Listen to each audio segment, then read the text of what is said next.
My name is Ilaria Beebe. I'm the Housing and Transition Supports Coordinator. And we have here today Lynn Morrison, who is the Employment Specialist Student and Career Services, for a great presentation about career resume and cover letters. So the floor is yours, and we're really, really thankful that you're here. Thank you very much for that warm welcome. So again, my name is Lynn Morrison, and I am the Employment Navigation Specialist out of Central Office. And I'm really pleased that people are joining us today, and people will be reviewing this later as well when it's convenient for them. And I was hoping to just start off with a brief, question. Could people add in the chat what questions they might have that they're hoping I can address for them today? I realize everyone has their own story, so as many people that view this will have probably their own specific questions, but there might be some questions out there that someone else is thinking about, but maybe not asking yet. So if you could include in the chat, if there's something that you're hoping I will answer for you today. Maybe there's something that you're hesitant about or you're just not sure of. Resume and cover letters are a big piece of your job search success. Obviously, you're going to have a great education, a great year with Nova Scotia Community College, but then what? So you might be interested in looking for a part-time job right now. Perhaps you're transitioning from a different industry.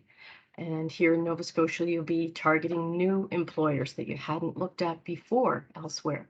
So feel free to add into the chat what you're hoping I can cover today, or if you've gotten some feedback but you didn't understand what the feedback was about. Perhaps you've already started a job search and hadn't been successful. So anything and everything, I'm open to taking questions too. And Ilaria will probably be, looking over those for us in the chat. And I can talk a lot about resume and cover letter and job search. So if you have some questions later on, you can certainly email me, and I've got our contact info. So in terms of switching careers, here's a question I can read right now. How can you best present your skills when you're transitioning from a career to another? Yes. So we will be talking about that, and just make sure, Ilaria, that I come back to that and I cover it specifically. Thinking about doing courses online related to the program or just in general. So how do we include those in our resumes? Great question, and they should be included. Definitely, if they're relevant to your program or relevant to the job that you're applying to. So we will talk about that. And would the employer recognize it, or would it be a waste? The employer might not recognize it, but that could be a speaking point in your interview. So that's, sometimes we need to educate employers because they're not familiar with all the great sites that people are receiving valuable training from. So it could be a really good talking point in an interview, but we'll get into more specifics of that as well. So just to start off, I wanted to say thanks so much for the invitation, and thank you for getting involved in giving me a few questions there to start off with. Gives me an idea. First of all, I'm going to share my screen and just start off with just a little video that's going to give us a primer, I guess.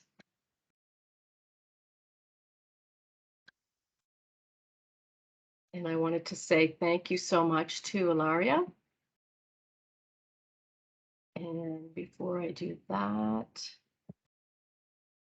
make sure I put the volume on. It seems like the volume is on, so we will start. Let me know if it's not working though. Can everyone hear it? No, we can't hear the volume. Okay. It's not. Stop sharing.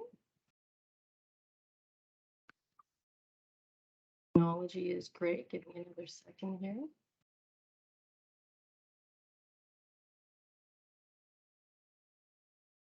try this again.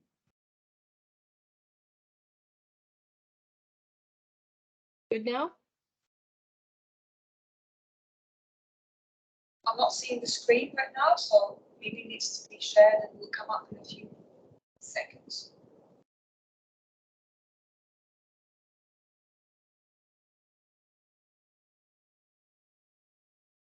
Start this again. It says that I'm sharing. I can see, yes.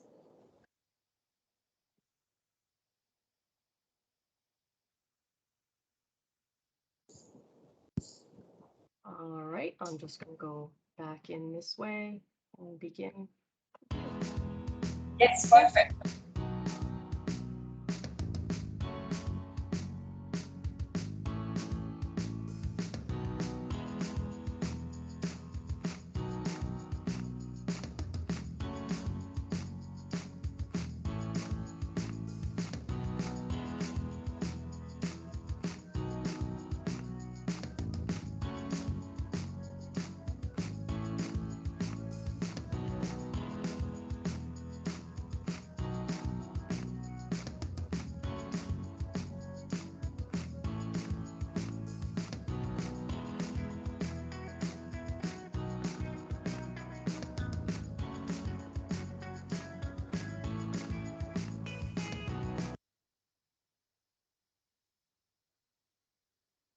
Did I have a miscue there? You just stopped. Just stopped? Okay, and where were we at? I didn't notice what the number was. Sorry about that. About here?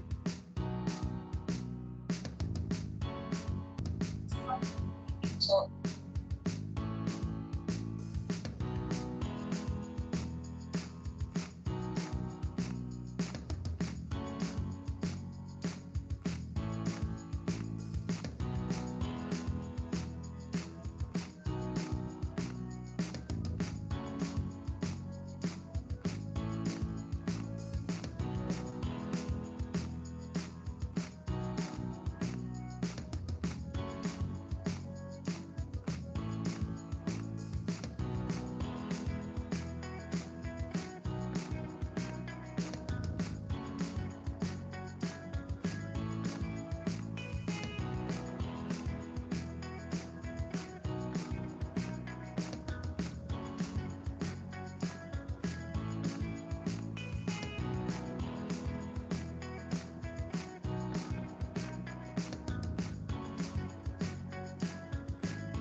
That stop again?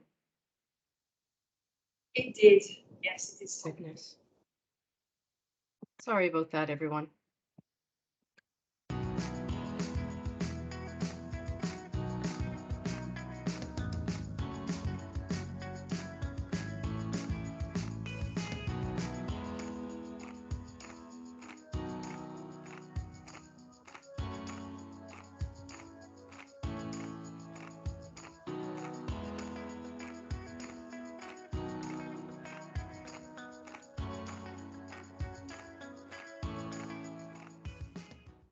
Okay, now that is finished. So based on that just short clip, are there any additional questions that people want to include in the chat right now? So there might have been some new information that came up there, some new terms.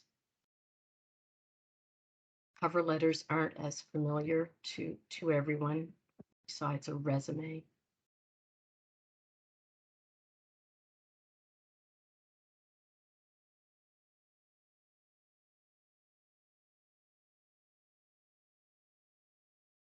We can share that video absolutely without any interruptions.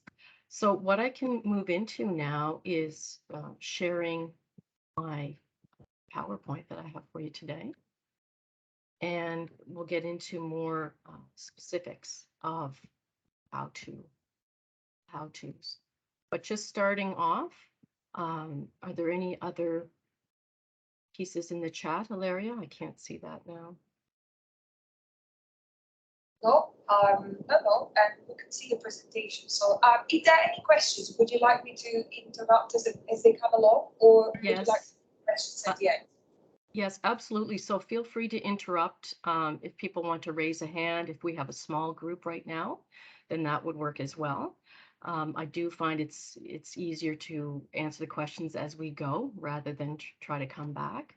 So in the moment, if people, I have a very casual style, so unfortunately, I just can't see the chat right now. So if Ilaria, you can manage that, that's great. Yes. And a big thank you again to Ilaria. She helped me out with my learning a new skill with Powtoon. And so she helped to tidy that up so it was presentable. So thanks very much for that.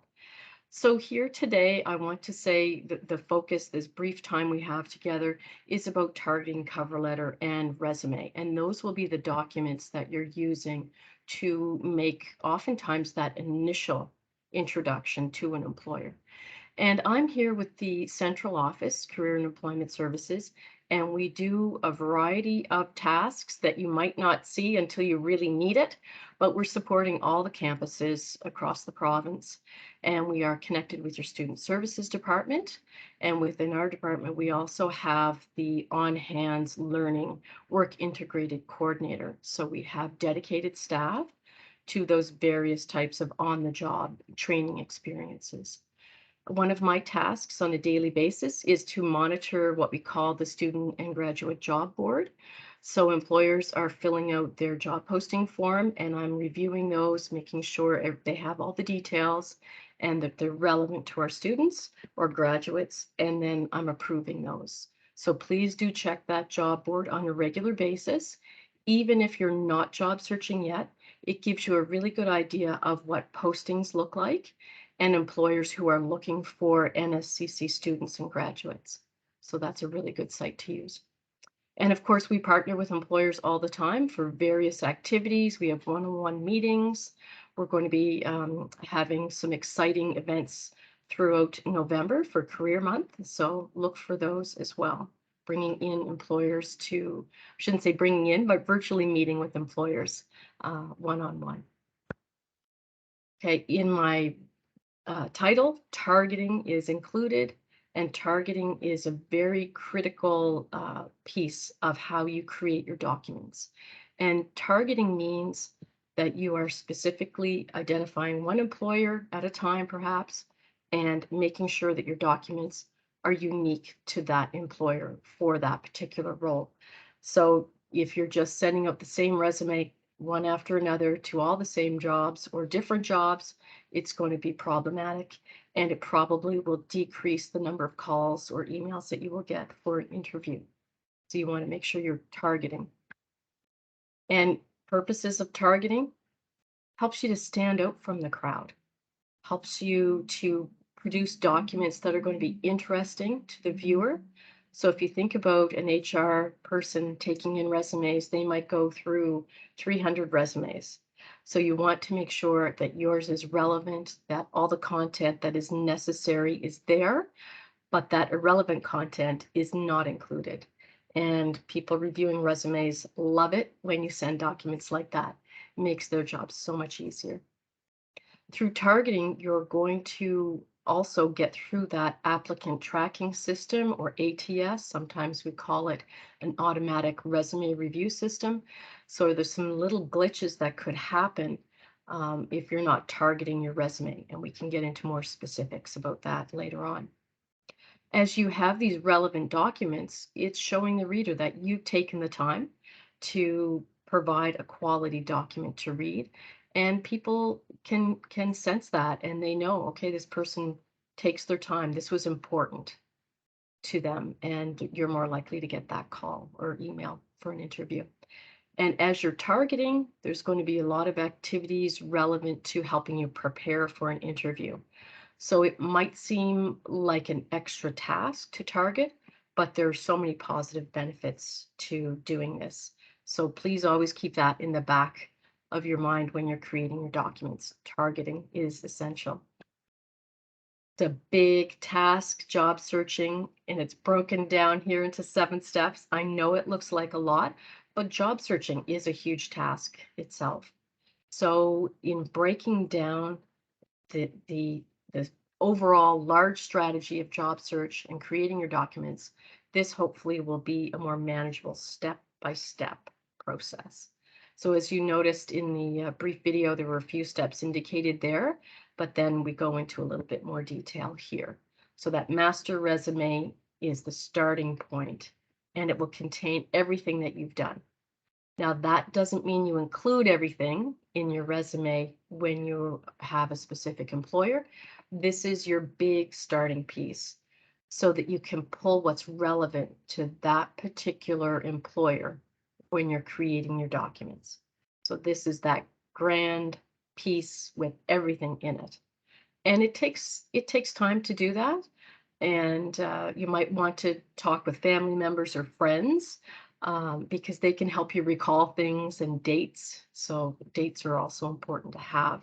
If you can get those, that's great. Employers do like to see that. So everything goes in that master. The next step then is to choose your templates, and you will have one for a cover letter, and those are pretty standard.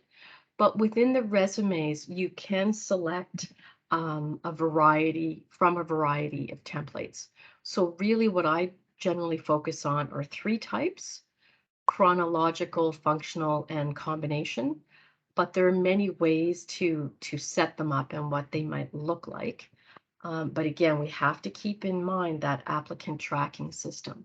So sometimes, for example, if you had a graphic like this one on the slide, that might skew an applicant tracking system. And if that applicant tracking system gets skewed, what that means is your resume might not progress through to another viewing, and you might be screened out from a further process of that application. So here is an example of a functional. I think I've gone ahead one too many slides. Let me just double check. Yes. So this is what we would call the chronological. And the chronological is really focused on your employment tasks and site. So here in this example, the applicant is setting this up the way I would recommend. It's your job title that needs to be bold, not where you worked, because we want that to stand out. It's not as important where you worked as what your job title is. So bold your job title. And they've included a brief overview. So that can be helpful as well. Sometimes more traditional chronological just goes right into where you worked and what you did. So this is sometimes very well received by employers, that they want to know where you've been and what you've done and when. So for some employers, they really like this style of resume. Others, they're more flexible. So when you're job searching, those are important questions to find out. What type of resume does this employer want to see? So there are many examples of resumes that you'll be able to take a look at on our NSCC site. This is a functional resume, and it's focusing on the skills. So they have included a career objective, which is not mandatory. Sometimes the career objective is helpful if you aren't applying to a specific job and you're actually self-marketing yourself. So a career objective can then really help to ground this document of what you're interested in and what your purpose is. So experience and skills are highlighted here throughout the entire resume. And then the employment history is simply just one line with the date at the end, perhaps, or at the beginning. But you do want to include your dates in your resumes. And education here again is at the bottom for the functional. Sometimes it's to your benefit to put this category here or this section, education, at the beginning. If an employer is looking to hire a recent graduate and you recently graduated, I would suggest you put that at the beginning, because that meets one of their criteria, and it's just a fast checkbox for them to be able to identify you've met. This resume here is a combination. So you see at the beginning, there's quite a large section, about a third, committed to the skills, and then it goes into the work history and then education credentials at the bottom. So I do like the combination as well. The functional style is fantastic for people who are transitioning into a new career, and perhaps someone who doesn't have a lot of experience yet. But the combination is great to kind of set the tone of, these are my skills, this is what I have to offer. And employers sometimes are really drawn in to, okay, these are all the skills that we're looking for, so now let's keep reading. Any questions about those three styles? And while people... I didn't see any questions, not yet. Okay. And so in terms of including perhaps micro credentials or credentials online that are free, certainly have them in with your formal education, but in brackets you can indicate where you took it, or if it's set up like this, you would have the title and then in brackets, that it was an online site, and the location or the governing body for that. So please do include them, especially if they're relevant. Another way you could include them is up in this top section of skills. You might have learned some skills through your online education, and so you could have those in a bullet, and then the employer or the reader can take a look at where you gained that skill further down in the education section. So I can talk a lot more about that if you need. Here's just a quick example of a cover letter. So it's more of it's still a formal letter, but at the same time, we want to encourage people to use dear, although we don't know these people and dear sounds very familiar. We do suggest that you use that, and as much as possible, use the contact name. So for example, in your research, hopefully you can, find out who is involved in HR. You might be able to tell from the email address who the person is that it'll be going to. If you're self-marketing, you could address it to the department head or the manager, something like that. And this cover letter is really organized. It's quite structured, but at the same time, it can have a more personal feel, as if we were talking to each other. So in your intro, you can talk about why you're interested in this role. Maybe this has been a lifelong goal of yours or a lifelong interest. So that's where you could add that piece about yourself, because the resume itself is quite formal, right? And we don't really get a lot of tone. So the cover letter is where we can provide that tone of, I'm a friendly person. I like to chat with people and have personal conversations, that kind of thing. So this is kind of where you let your personality come through a bit more. And especially in the third paragraph, when you're talking about what's important for you, why is it that you've chosen this particular employer? Um, that's where they learn more about what would it look like if this person was working in my environment. What would I see in interactions between that person and my current team members? It helps to paint the picture of what you can offer them. So the cover letter is really important. Some employers don't want it.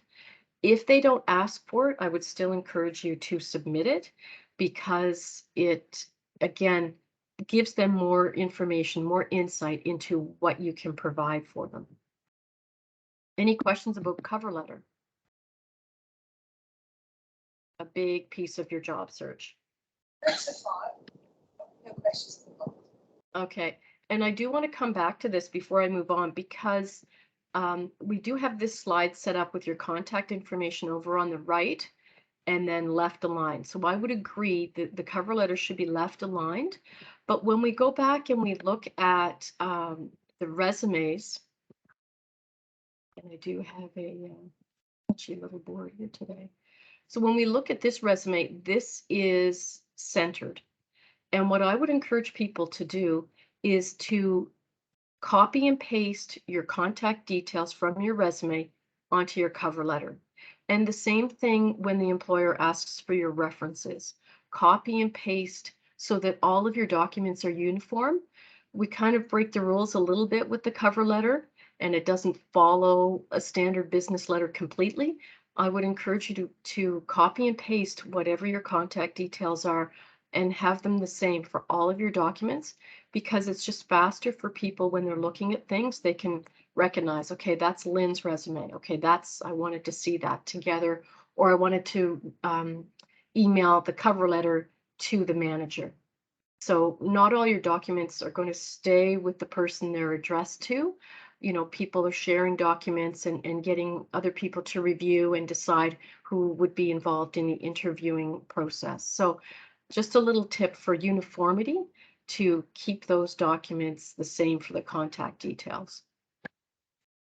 Okay, next step is, once you've started to get your template organized, you've got your headings in there and decided which resume to use, you need to really look at that description. That job description will provide you the content that you need to take from your master resume into this particular application. And so you need to focus on what are those skills that they're looking at? What are the assets? If you have assets, they can also be included in the cover letter and in your hierarchy of bullets or information. You want to have your assets first, because if you have assets, then you're more likely to be getting an interview. So right away, that reader will want to continue reading. So have those assets listed quite far up in the resume and have them in your cover letter as well. And this bullet point is great. Don't worry if you don't have everything that is in the description. You should have most items, because you want to be able to perform this job effectively, but you don't want to highlight that you don't have information, right? So you're going to keep in what's relevant from your master template into your new application, and highlight the skills that you've gained, perhaps in your volunteerism, through another job, simply going to school. You're not starting out, as the bullet says, you're not starting out with zero education or experience. You have something to offer already.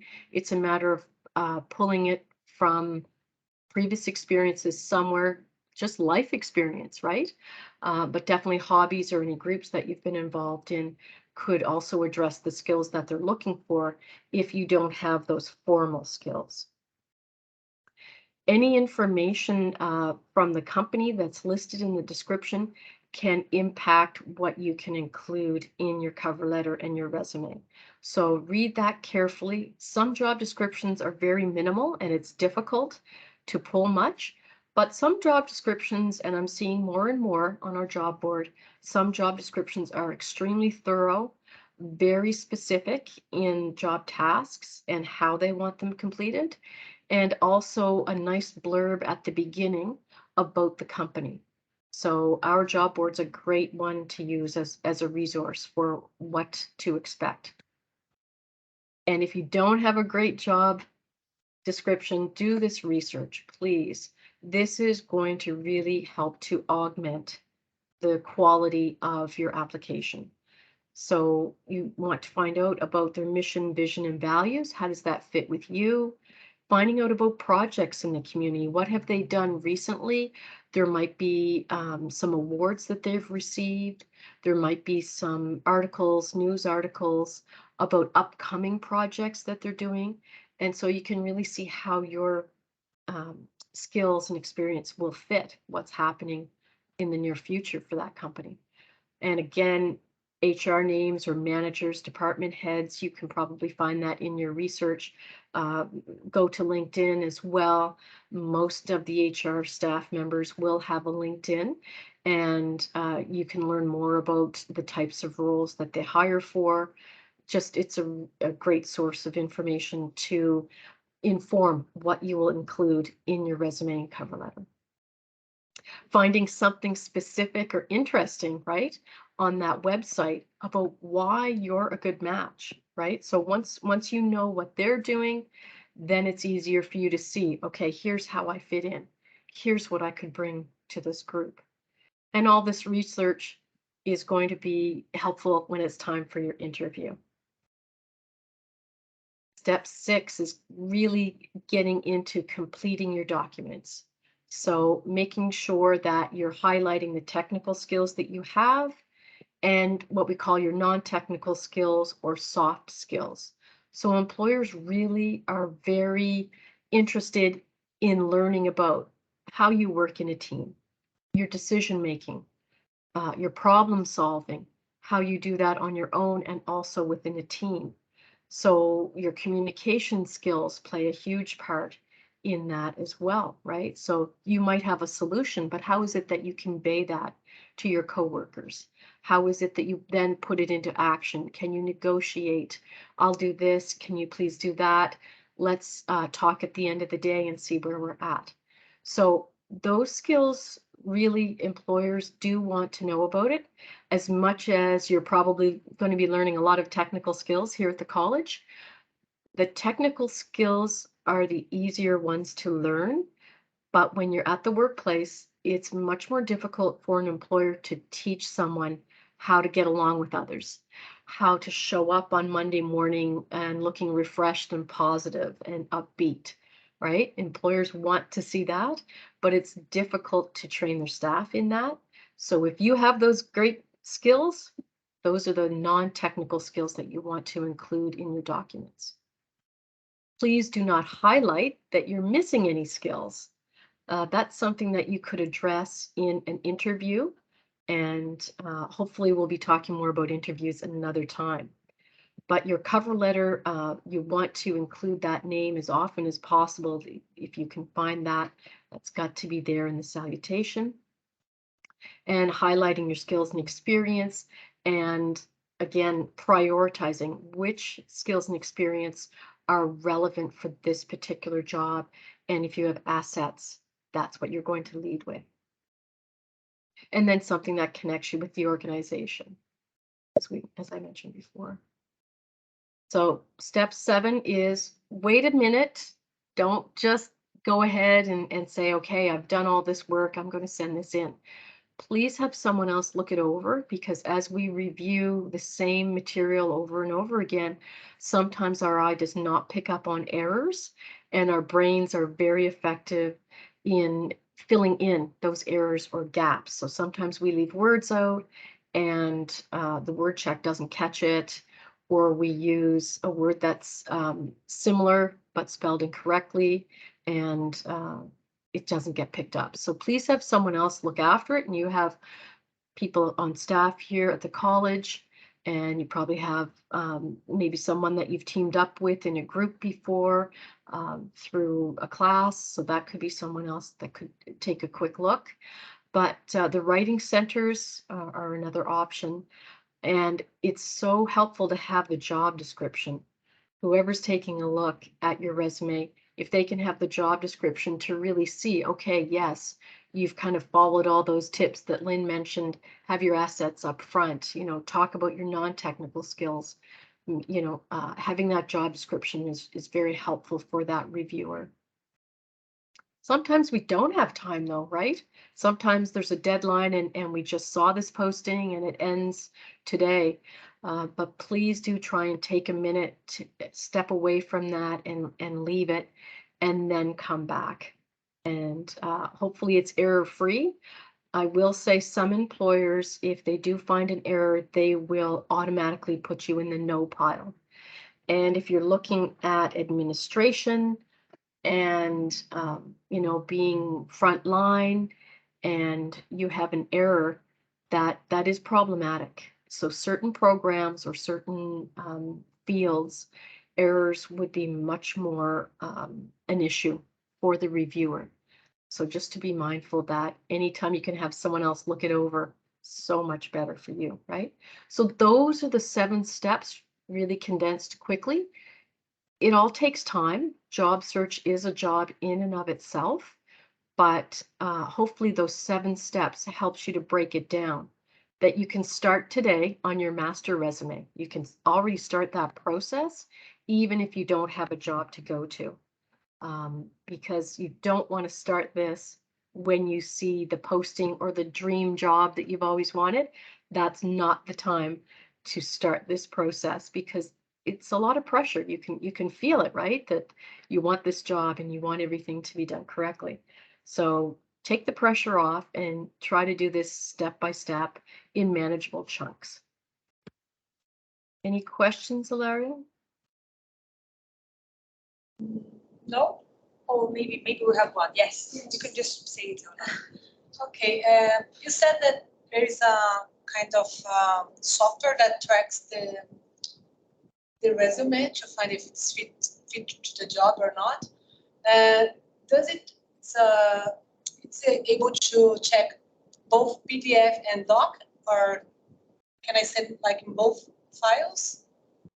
So I would follow whatever's in the posting. If it doesn't indicate what's in the posting, I would suggest a PDF. And but ultimately you do need to look at the job posting and see what the directions are. They will often also indicate that you need a particular subject line or a number.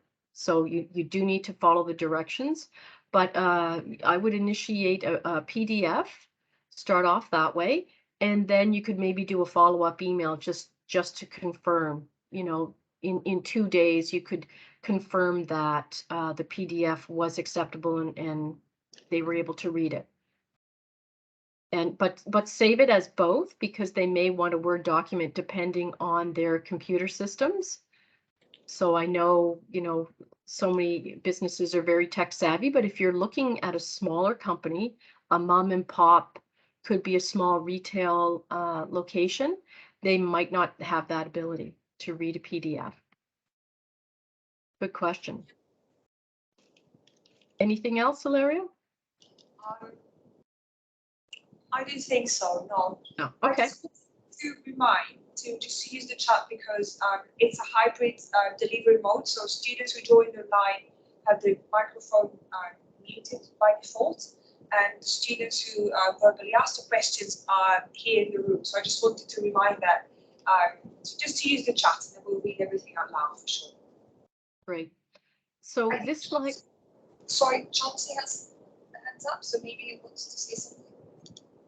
Yeah, sorry, thank you. It's just, I love the presentation so far. Thank you, Lynn. And as somebody who's done quite a bit of hiring, and I think I just also encourage to use the language that the company or the organization uses, specifically with regards to positions and work itself. And so in your research, make sure that you pay attention to that. So don't call somebody a coordinator if they're an administrator, as an example.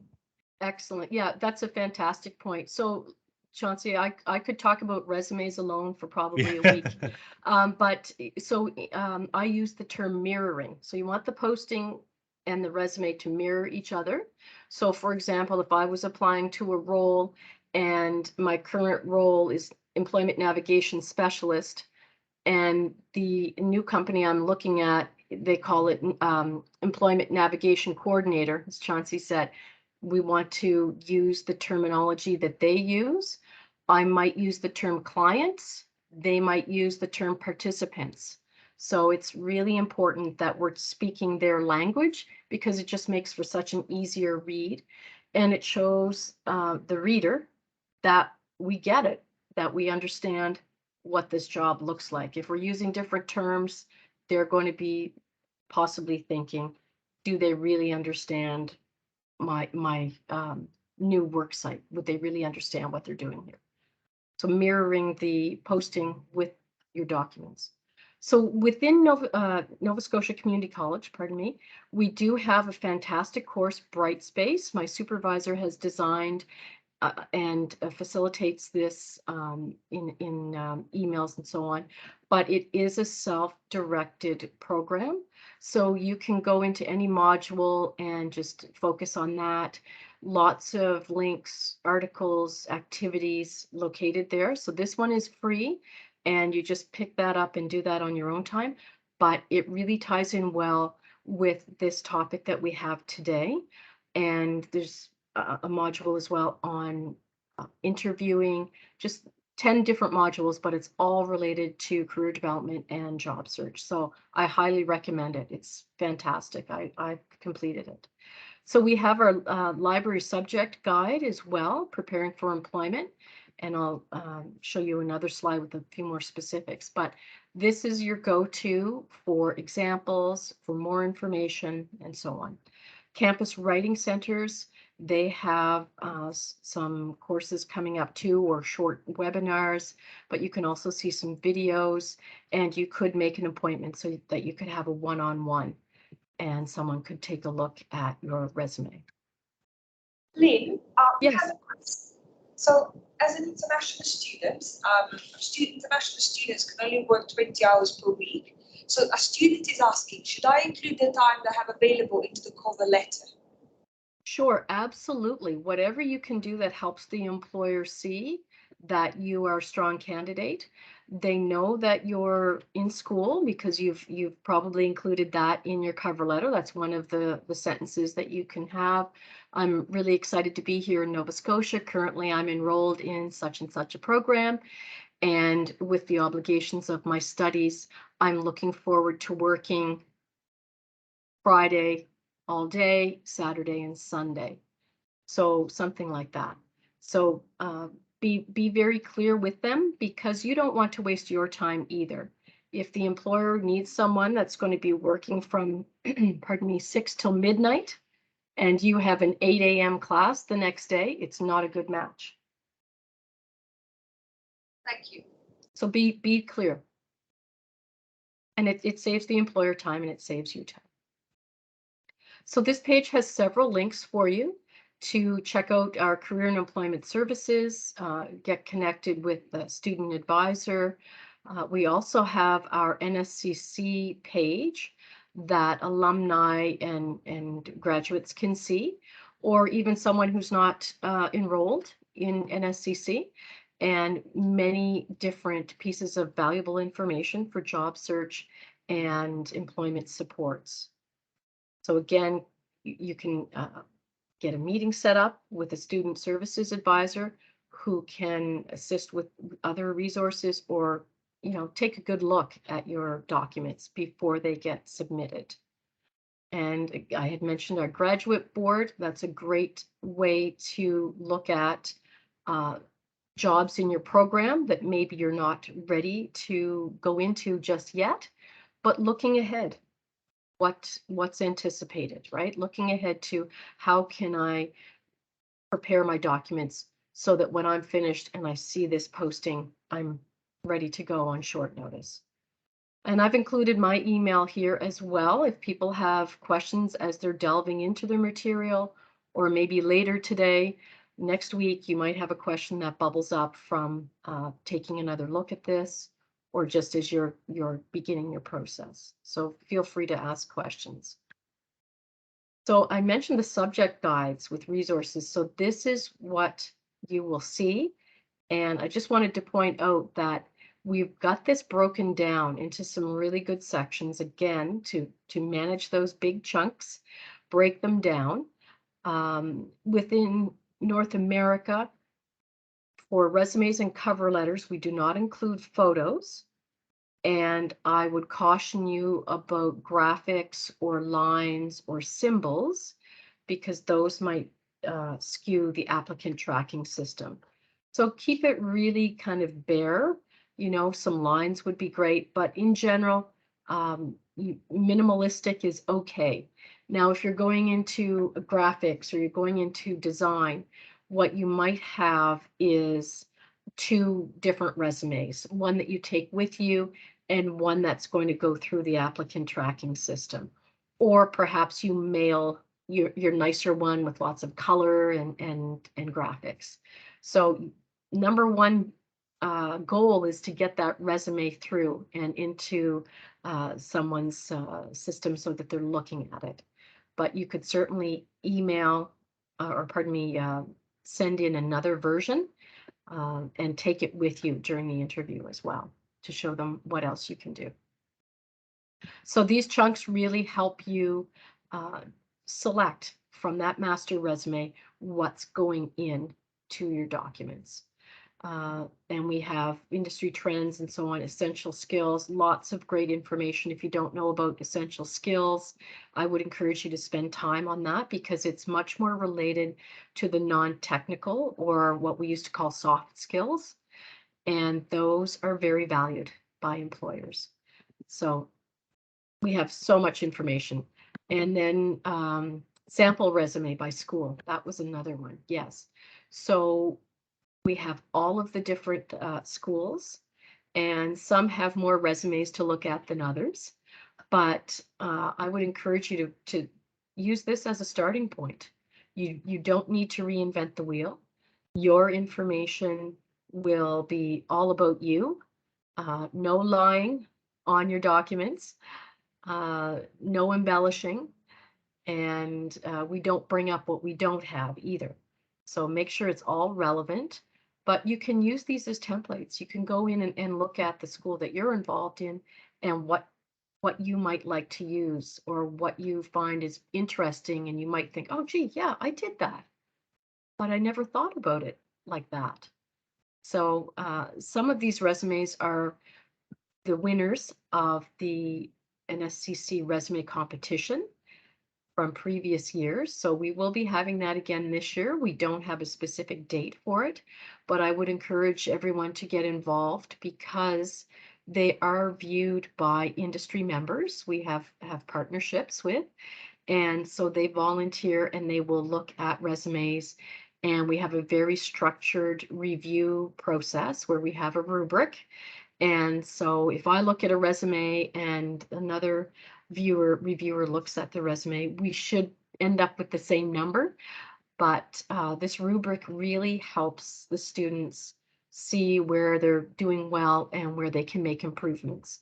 And I spend a lot of time on giving feedback. I think if someone's putting their information in, that they should have a lot of feedback, and that's what I do. And it really can help you just have that different perspective and see where things are going well and what you might want to spend more time on. So please check out these resumes. Not all of the resumes were error-free, so I'm not sure if every resume up here would be exactly what I would encourage you to send. But again, have someone else look at it before you do submit it. And for those of you who are eventually moving on once your program is finished, we do have in our province free employment services for recent grads and others, partners, spouses, friends that you're with. Please let them know about Nova Scotia Works, because this agency has the same goal ultimately as NSCC in terms of improving Nova Scotia's economy. So staff there are really committed to helping to make a match with job seekers and employers as fast as possible. So it's a simple go in and register online. It doesn't take much to begin the process, and these are located throughout the province. There are multiple locations. Some locations are offering services virtually, some have a hybrid, and some might only do in person. I'm not sure, but certainly they offer options that are suitable, you know, that meet everyone's needs. And they have employees that are dedicated to working with employers and employees dedicated to working with job seekers. So they find out about jobs very quickly, and they can assist as well with resumes and cover letters, job search techniques, strategies, all of that, interviewing. So they cover a wide range as well for people who are graduated or non-NSCC students. So it's all free. And I would encourage people to just go in and make an account.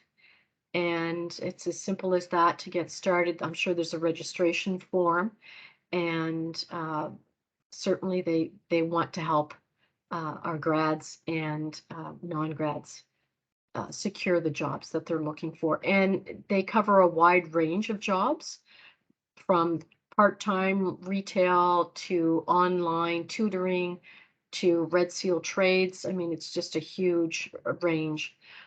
Medicine, everything is there. So feel free to reach out there when the time is right for you.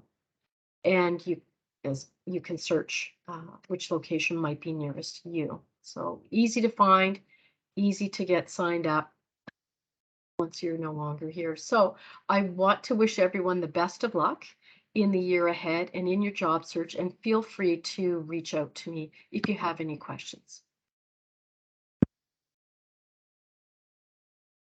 It's been a fantastic presentation. I personally learned so much, so I think it's the great value. So I'm really thankful that you took the time to structure the presentation this way.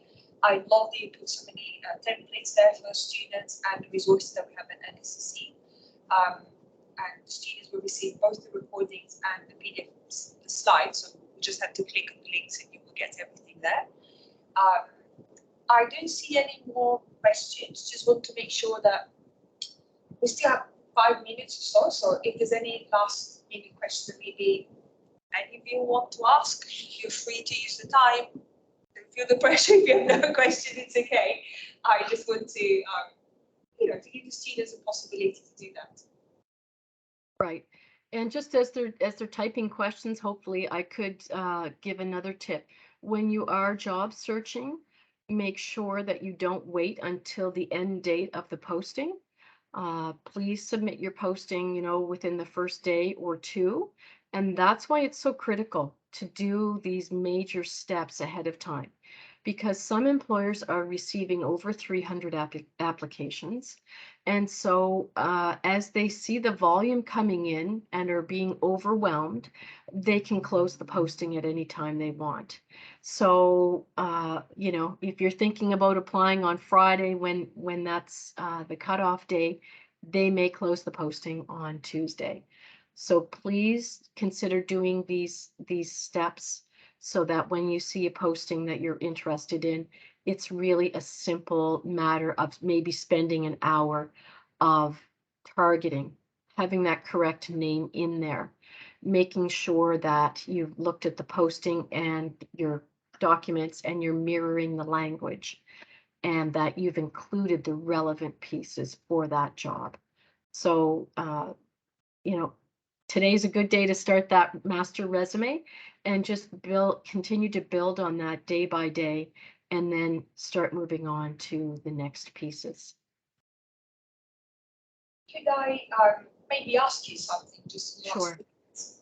When I have moments when I was applying for many positions, and it's easy to apply, say, in February, then maybe you receive a call in April, and you have applied for like 30, 50 jobs or however many. So I found that it was very useful to copy and paste the job description and Yes. file it with my resume and cover letter, so that when they call you, you still remember, because sometimes you just want. So, and then once they close the position, there's no way to get back to it. So Exactly. Yeah, was it good?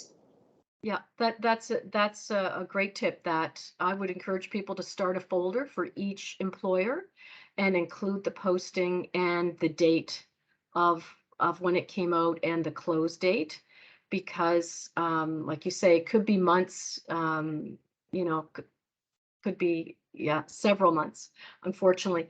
But you don't want to come across as, oh gosh, I don't know where that is, I can't find it, you know, I'm swamped right now with classes. You know, you want to keep things simple for yourself, stay organized, and keep all of the relevant documents together, so it's just a few clicks away that you can review those pieces, and they may contact you and want you to do an interview the next day at 9 a.m. So you really do need to be ready and have those, have a quick access to those pieces. Excellent point. Perfect. So I still don't see any questions in the chat, so I guess that we're good. And I'm just going to stop recording and just